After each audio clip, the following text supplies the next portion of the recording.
Have you ever felt like life keeps beating you down? Like no matter how hard you try, something always goes wrong? Betrayal, failure, loss, pain. It feels like the world is out to break you. But here's the truth. It's not life that's breaking you. It's your mind. You've been trained to be fragile, to run from pain, to fear discomfort, to beg for an easier life. But what if I told you that's a trap? The world isn't fair. It never was. The strong survive. The weak crumble. And the difference between the two? Mindset. The Stoics and the masters of dark psychology understood something modern society has forgotten. Pain is not your enemy. It's your greatest weapon. Today, I'll show you how to train your mind to be unbreakable, so that when life comes for you, you'll laugh in its face. But before we go deeper, drop a comment below saying, "I am unbreakable." Let's see how many warriors are here. Now let's begin. Number 1. The truth about pain, how your mind becomes weak. Weakness doesn't happen overnight. It's a slow, silent infection. It starts with small things. Seeking comfort, avoiding discomfort, craving approval. You don't realize it, but every time you give in to fear, every time you run from struggle, you are training your mind to break. And then one day life hits you with real pain. A betrayal, a failure, a loss that shakes your soul. And what happens? You shatter. Not because the pain is too much, but because you were never trained to handle it. The Stoics knew this all too well. Marcus Aurelius, the Roman emperor, wrote, "You have power over your mind, not outside events.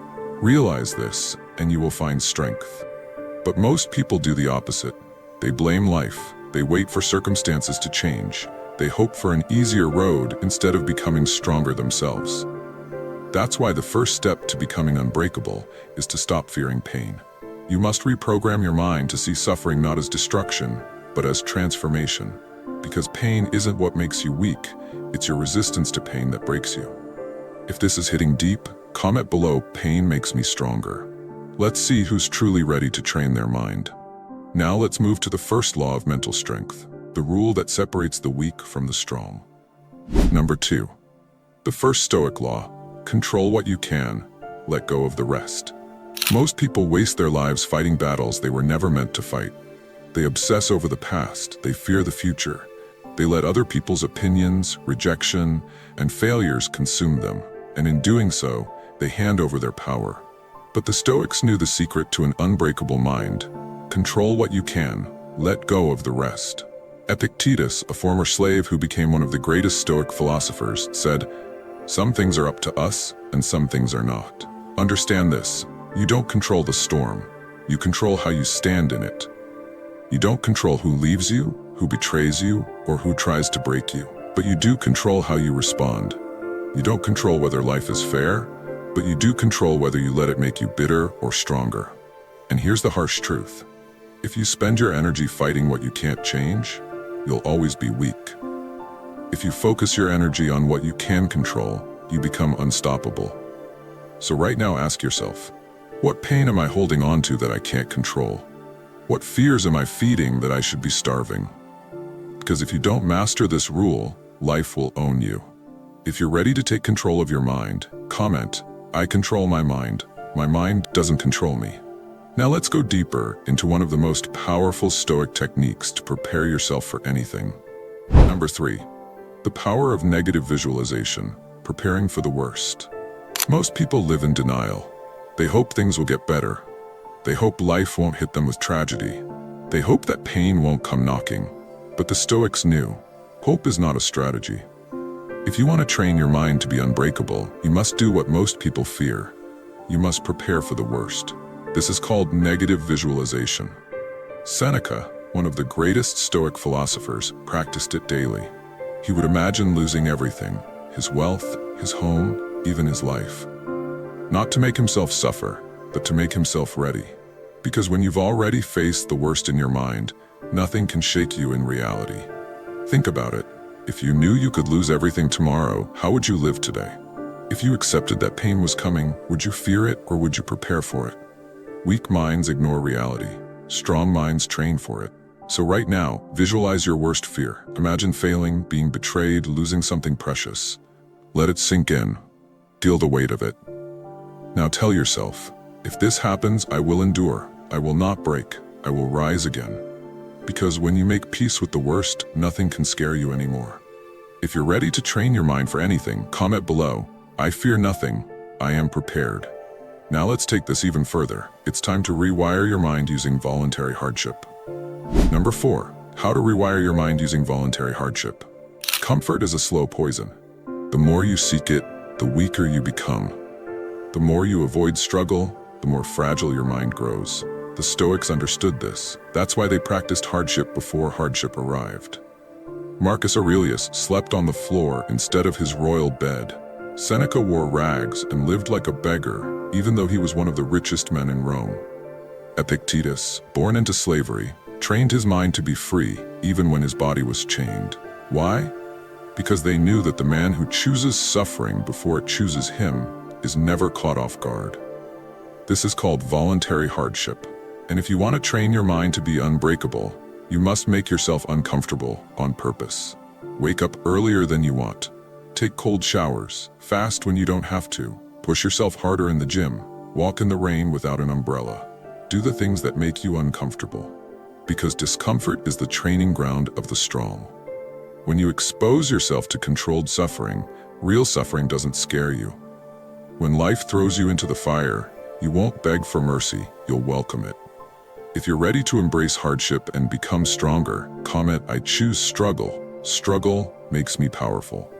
Now let's take things even deeper. It's time to master the art of emotional detachment. Number 5. The art of emotional detachment, becoming untouchable. Your emotions are a weapon, but right now they're being used against you.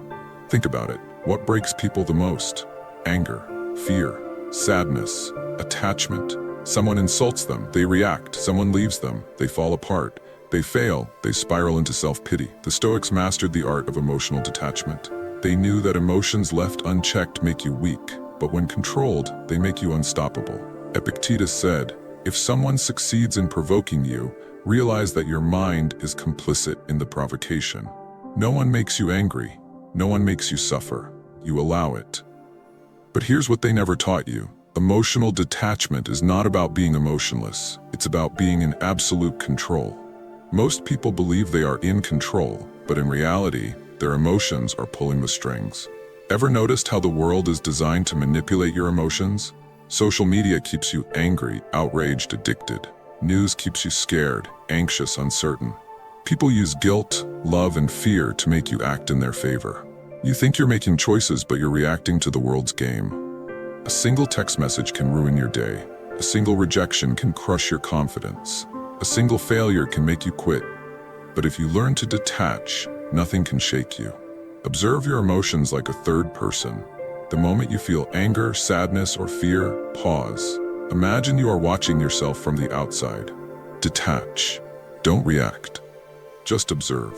Question the source. Ask yourself, who benefits from me feeling this way? Is this emotion based on facts or my own perception? Will this matter in a week, a month, a year? Reframe the pain.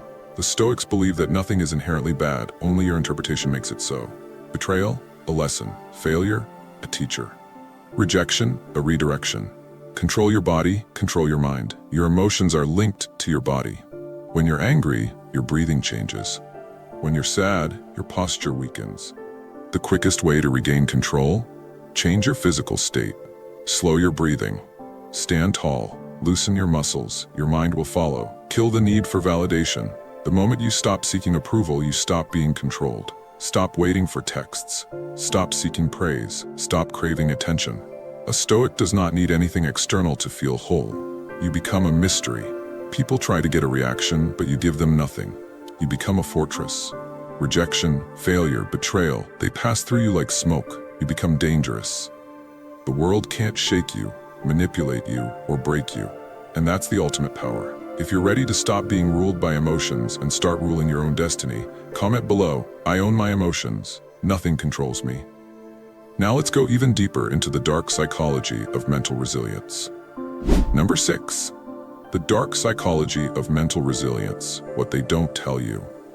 Most people think mental toughness comes from positive thinking, from telling yourself everything will be okay. But that's a lie.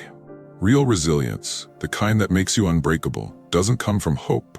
It comes from understanding the dark truths of the human mind and using them to your advantage. The Stoics knew this. The rulers, warriors, and masterminds of history knew this. And today, you will know it too. Weak minds run from pain. Strong minds use it. Pain rewires your brain. It makes you focus. It makes you adapt. It makes you stronger. But most people are terrified of it. They avoid discomfort at all costs, and that's why they remain weak. Instead of fearing pain, ask yourself, how can this pain serve me? How can I make this suffering my fuel? What lesson is hidden in this hardship? Because if you use pain correctly, it becomes the most powerful teacher you will ever have. Here's a brutal reality. People will push you, manipulate you, and try to break you. Some will do it for power. Some will do it out of jealousy. Some will do it just to see if they can. They will betray you. They will lie to you. They will disrespect you. And the moment you react, they win. Because in that moment, they control you. That's why the strongest minds in history mastered the art of silence. When someone tries to provoke you, do not react. When someone disrespects you, do not show weakness. When someone tries to control you, make them think they failed. A Stoic does not give their enemies the pleasure of a reaction. They move in calm, calculated silence. They let their actions speak, not their emotions. Fear is the biggest illusion in your mind. It whispers, you can't do this. It warns, you're not strong enough. It screams, what if you fail? But here's the secret. Fear only exists in the mind. 99% of the things you fear will never happen. And even when they do, they're never as bad as your mind imagined. So expose your fears. If you fear rejection, put yourself in situations where you could be rejected. If you fear failure, fail on purpose and realize you can survive it. If you fear discomfort, force yourself into discomfort daily. The more you face fear, the weaker it becomes, until one day it holds no power over you. Marcus Aurelius faced wars, plagues, betrayals, yet he remained calm, unshaken, untouchable. Epictetus was beaten, enslaved, tortured, yet his mind remained free. The greatest warriors, leaders, and thinkers in history did not hope for an easy life. They hardened their minds for a brutal one. And because of that, they could not be broken. Now the choice is yours. You can ignore these truths and remain weak, or you can train your mind like the masters did and become something the world fears, something untouchable. If you choose the second path, comment below, I fear nothing, I control my mind, because now it's time for the ultimate Stoic test, how to turn pain into power. Number 7.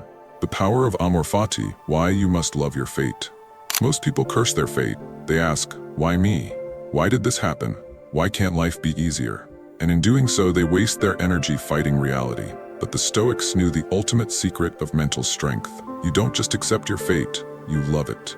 This is called amor fati. It means love your fate, whatever it may be.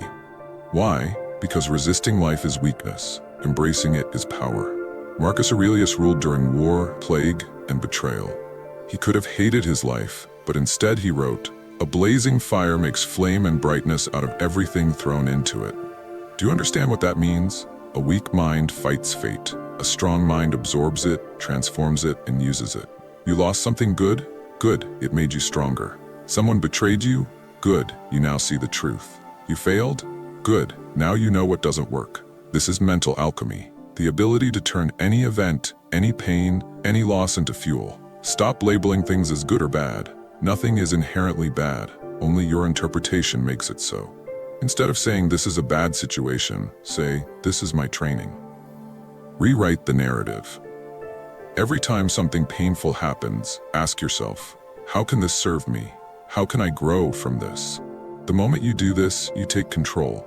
Act as if you chose this life. What if you chose every single thing that happened to you? The struggles, the tests, the pain? How would you respond differently? Start acting like you chose it. This is how you remove victimhood from your mind forever. Imagine this. There's a man who cannot be broken. No matter what happens, he welcomes it. No pain, no tragedy, no loss can shake him, because he does not resist life, he loves it. This is amor fati. When you live this way, nothing can stop you. You will not break. You will not fold, you will not complain. You will stand like a warrior in the storm and say, whatever happens, I will use it, and I will win. Now your choice. You can resist, you can complain, you can wish things were different, or you can embrace everything and turn it into power. Which will you choose? If you choose strength, comment below, I love my fate, I use everything. Because next we enter the final level of Stoic resilience, how to turn pain into power. Number 8, the ultimate Stoic test, how to turn pain into power. Pain will either break you or forge you into something greater. Most people run from it, they numb it, they complain about it, they let it consume them. But the Stoics, the warriors, the unstoppable minds of history, they did the opposite. They used pain as fuel. They turned suffering into strength, and now so will you. Because here's the truth, pain is inevitable. Weakness is a choice. Do not resist pain, absorb it. The first instinct of a weak mind is to fight pain, to resist it, to wish it wasn't there. But the Stoic mind does something different. It welcomes pain like an old friend. If life hits you, take the hit. If suffering comes, let it flow through you. If you feel broken, sit with it. Do not run. Do not escape. The moment you stop resisting pain, it loses its power over you. Extract the lesson. Find the strength within the suffering. Every painful experience carries a lesson, a tool, a hidden weapon. Betrayal? It teaches you who you can truly trust. Failure? It shows you where to improve. Loss? It forces you to grow beyond what you thought possible. Instead of asking, why is this happening to me, ask, what is this trying to teach me? Because the moment you find the lesson, your pain transforms from a burden into a gift. Use pain as fuel. Transmute suffering into strength. The greatest minds in history all had one thing in common. They turned their darkest moments into their greatest strength. Marcus Aurelius used his suffering to become one of the greatest emperors in history.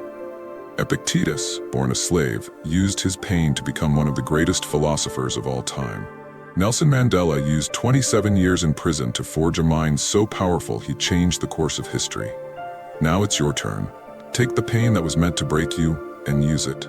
Turn heartbreak into focus. Turn failure into determination. Turn rejection into self-mastery. Burn the weakness, keep the strength. This is your test. Life will hit you again, that's guaranteed. But the real question is, what will you do with the pain? Will you let it break you? Or will you forge yourself into something untouchable? Comment below, pain fuels me, nothing can break me.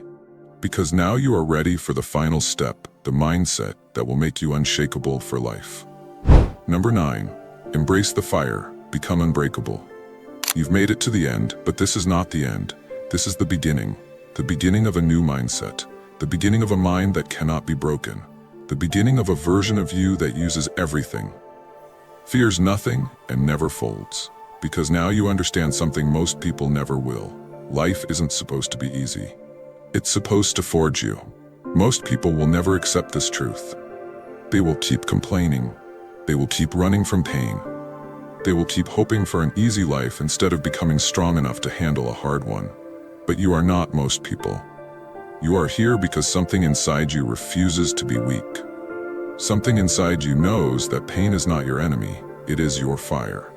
The fire that forges you.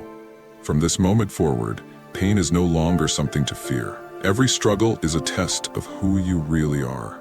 Every failure is an opportunity to sharpen your mind. Every loss is a moment to prove to yourself that you are greater than your circumstances. Because now you know the truth. Life isn't happening to you. Life is happening for you. This is the mentality of warriors, of emperors, of masters of the mind. They did not beg for comfort. They did not wish for things to be easy. They embraced the fire, and because of that, they became unbreakable. And now, so will you. There is one final test, one final decision. You can walk away from this video and go back to the way things were. Go back to letting emotions control you. Go back to breaking under pressure. Go back to the way the world has conditioned you to be, weak, reactive, afraid. Or you can choose something different. You can choose to be the kind of person who stands in the storm and does not waver. The kind of person who sees pain coming and does not flinch. The kind of person who, when life tries to break them, laughs and says, "Is that all you've got?" This is the final test, and it never ends, because life will keep testing you. Pain will keep coming, hardship will never stop, but now you will not break. Because you are not made of glass, you are not made of fear, you are made of fire. And fire does not burn, it consumes, it grows, it becomes unstoppable. Let me hear you say it in the comments. Let me see how many warriors are truly ready to embrace this mindset. Because this isn't just knowledge, it's a weapon, and from this moment forward you are armed. The world wants you soft, it wants you dependent, it wants you to kneel, but you're different. You've seen the truth now, you understand the game, and most importantly, you know how to win. So what's your next move? Will you close this video and go back to weakness? Or will you take what you've learned here and burn your old self to the ground? The choice is yours. But remember, pain is coming either way. The only question is, will it break you? Or will it forge you into something unstoppable? Comment, "I am unbreakable" right now if you're ready to begin. Then, go train. Let's show the world that there are still people who do not run from hardship. We embrace it, because the storm is coming. And you'll be ready. What are your views on this? Share your thoughts in the comments below. I will personally read all of your comments. And if you seriously want to level up in life, don't forget to show some love by hitting the like and subscribe button. Stay strong. Until next time.